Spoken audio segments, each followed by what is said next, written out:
guys, it's Miranda here at Sunshine and Grace, and today we're going to be starting something. We're going to be making some little paper flowers made out of circles, literally circles that you punch out with a circle hole punch.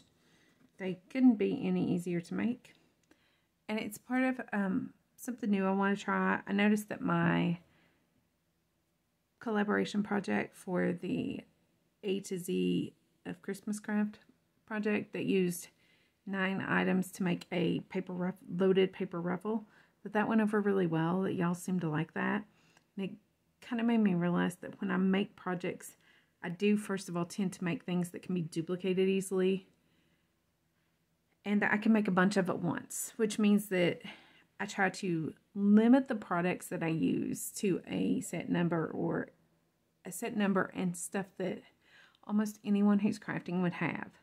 Because when I was starting out, I noticed like a lot of the videos I would watch, while they would have beautiful, awesome projects, I couldn't do them because they were using stuff that I didn't have. It wasn't like necessarily basic stuff. It was like next level. And I have that stuff, but I try to conserve a lot of the stuff, and I like to work with basics. You know, you can always take something basic and gussy it up. So I wanted to do just a sort of focus on doing things and I noticed that I'd already kind of been doing this with like my flower tutorials and stuff. Just focus on basic elements that we can add to our journals. We can gussy them up. We can dress them up. A lot of them could be used on other items. That are done with really basic supplies, but look really, really awesome. And I don't know, I have a thing about numbers. I don't like even numbers, and I like odd numbers. And like I say, I like to keep things kind of basic. So I started noticing how many items I use to make the projects that I make, and realized that I tend to run in either it takes 3 items, 5 items, 7 items, or 9 items. So I'm going to do that. I'm going to start putting up videos, and I'm going to tell you right up front how many items you're going to need. It's going to be either 3, 5, 7, or 9. That's what I'm going to call it, the 3, 5, 7, 9 series. And it's just going to be basic items to put in your journals that you can make with a minimal amount of items. Usually stuff that's laying on your desk, because that's basically what I used to craft with, is scraps and what's on my desk. Right now, for these flowers, they use scraps of paper that I punched circles out of, and some cheesecloth that I happen to have laying on my desk, left over from other projects, and stickles, which is the only non-basic item, and most of us have stickles, glitter, paint, something that could be used to gussy up the centerpiece if we wanted, or we have some jewels or a button. Anything could go in the center just to cover that center up. So very basic stuff. I just happen to really like stickles, and I really like jewels because I like bling. And so that's, yeah, these are very simple. 3 items. Your scrap, your cheesecloth, and your bling. And on this one, I was playing around when I made it with double-sided tape to make it kind of like a sticker, but I didn't actually like it, so we're not doing that. And we're just going back to my old way of doing it, which is just a plain piece of paper punched on the back. So I'm going to show you how I punch the circle. Like, y'all need to see how to punch a circle. But I actually just needed 1 extra circle for right here. Well, I need 2. No, just 1. I was right. Just 1. So grab some paper. I happen to like this. It's kind of Christmassy looking. Punch. I do that so it doesn't fly all over the room. And you're done. And then I'll show you just with this little one too how it looks. I'll just pick somewhere that looks kind of interesting, cover it, and boom. That's that. Now I do need another one of these backing papers. So I'm going to punch it real quick. Okay, there's that. That is, you couldn't get any easier than that now, could you? I'm going to set these to the side, and we're going to start with the big one because I find it easier than the little one, which is really tedious. And I just grabbed my little circles. I already pre-sorted these for speed, so y'all didn't have to see me do that. And on these big ones, I start with the glue stick, just because I can get glue on there, and it helps me get them held in place. And I usually gob it pretty thick. I don't want to dry out. Okay, and then I do put some art glitter glue on once I get them where I want them, but I want to be able to move them. So I pick one, layer it on, take the next one, layer it on. If there's one in particular that I like, I'll save it for the middle. On these, it doesn't really matter. And it just takes 5 little circles to go around. And then when you get to that 5th one, you got to pop that first one up a little bit. Tuck him under there so that they're laying flat. And then you can work them all in together. That. And there's that part. Now y'all tell me that ain't easy. Okay. Now, this is what's tricky for me, is figuring out how to get the glue on there without messing them all up. Okay. And then I just squirt a little dot of glue in between over where the overlap is, and I adjust them a little bit if I feel like I need to. Usually I don't really mean to adjust them, it just sort of happens. I make these quite a bit. They're really, I guess say really simple, and they're flat. And I like that because sometimes we can add bulk to our journals without really meaning to. And yeah, every little element that we add in adds some bulk.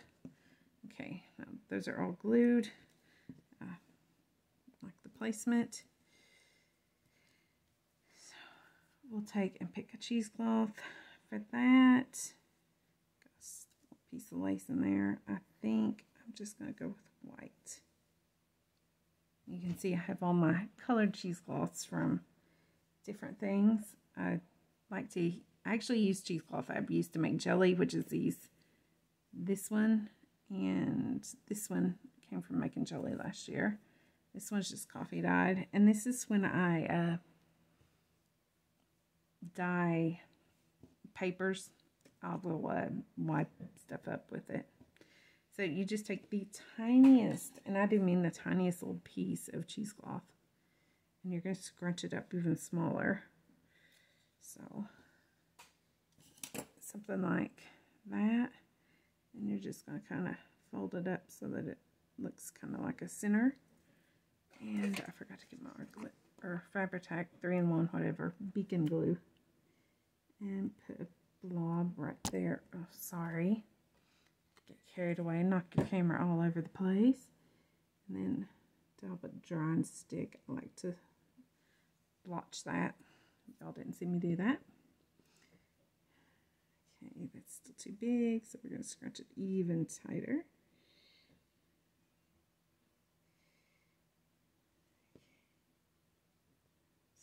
Smack that down in the center. Like that. Okay, there's that. Now, if you wanted to, you could put another piece over top of it. I don't really feel that this time. I am honestly thinking that I want this little one. See, I'm not even using 3 items on this one. I'm just putting this one on,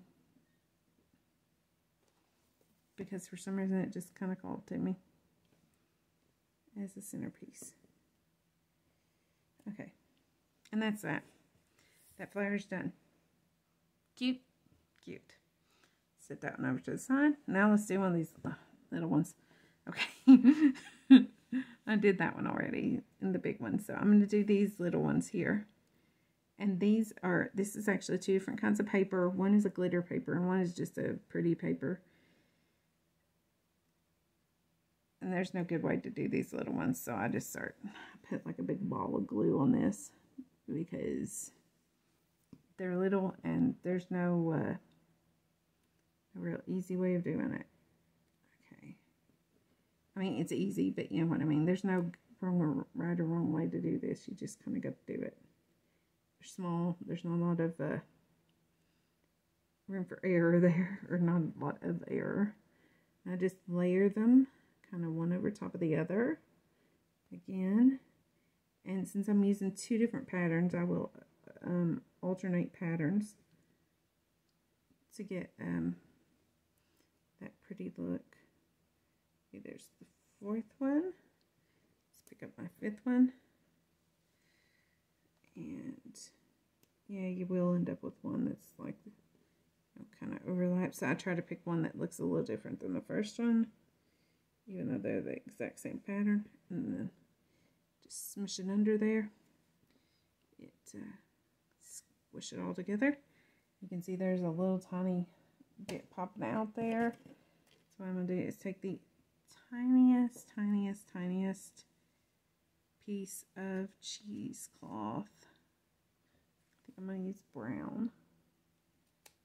And I do mean tiny, like snippet. Just the little scrap I can get. It doesn't actually fall apart in my hand. Like this piece is trying to do. It won't matter. I'm going to put something over it anyways. Okay, smash that.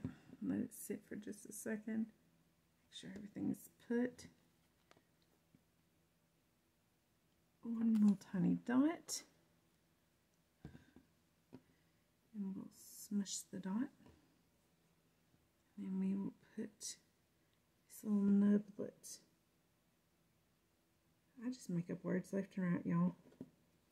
Nublet. I worked for a woman up the road, and there was a lady there that she had an in-home care center, and when that woman would get upset with any of us, she would call us fricklets. Anyone didn't know what she meant by that, but I'm pretty sure it wasn't nice. Okay, so I'm going to have me real quick a small gem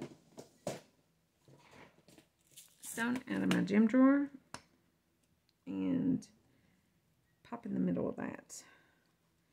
You can see these are just Amazon specials that came with entirely too many of them in a container. So I'll just drop a few out and find one that I like. Of course, I'm not finding any that I like. I meant to have this part done. But this is the bling. So anything that's blingy, okay, you know what, we're just going to take whatever that is. It's probably, oh, no, it's pretty. I was afraid it was going to be like a horrible color. And we're going to put just a drop of Fabri-Tac there. 3-in-1, whatever that's called. And we're going to drop our gem, not on its face. Pick it back up. Try again. I don't do well with those. Okay. Boom. There you go. 2 of them done. Does not take long at all. They are cute as buttons. I dropped that one upside down. Here's what the big one would look like if I had done it with glitter. And that's that, y'all. How easy is that? 3 items. And it takes almost no time. You can mass produce these really quickly and easily. Yeah. I don't have like a whole box of them or anything. So I'm really digging those little ones though. I'm going to have to definitely make some more of those tonight because I'm out of those. So all I had was the bigger ones. Okay, so that's that. Y'all have a great evening. And before I go, I just want to remind you that Jesus loves you so much he died for you. If you've not trusted that fact, then I would urge you to do so today because nobody's promised the next second. Whether you know it or not, you're going to live forever, either upstairs or down. And trust me, you want to go up. So if you've not trusted the gospel of your salvation, then I would love to tell you about my precious Savior, tell you the greatest love story ever, and get you settled for all eternity right now. So just drop a comment below or look me up on Facebook, Instagram, Rumble, MeWe, Pinterest, or Twitter at Miranda McCulley or Sunshine and Grace JJ. If you have any questions about anything, the projects I make, or your eternal state, y'all get a hold of me and it'd be my joy to answer them.